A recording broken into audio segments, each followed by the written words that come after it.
बिस्मिल्लाह अर्रहमान अर्रहीम। अस्सलामु अलैकुम नाज़रीन।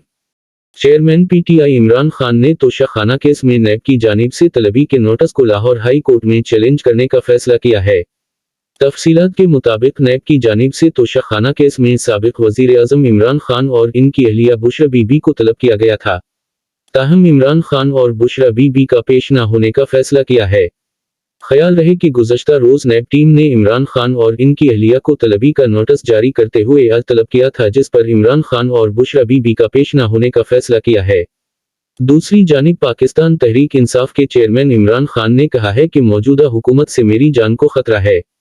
तफसीलात के मुताबिक इमरान खान और अमरीकी कांग्रेस रुकन माइक लियोन का टेलीफोन राबिता हुआ, जिसके दौरान पाकिस्तान की मौजूदा सूरत हाल, ख़वातीन के और बच्चों पर पुलिस का तशद्दुद और पाकिस्तान में जमहूरियत और इंसानी हुकूक के तहफ़्फ़ुज़ के लिए आलमी इदारों के किरदार पर तबादला ख्याल हुआ। इमरान खान ने कहा कि पाकिस्तान में आइन, कानून और इंसानी हुकूक की धज्जियां उड़ाई जा रही हैं। हम पाकिस्तान में जमहूरियत और आइन की अमलदारी की जद्दोजहद कर रहे हैं। इंसानी हुकूक की तंजीमें पाकिस्तान की सूरत हाल का फौरी नोटिस लें। नाज़रीन, अपना ख्याल रखिएगा। खुदा हाफिज़। पाकिस्तान जिंदाबाद।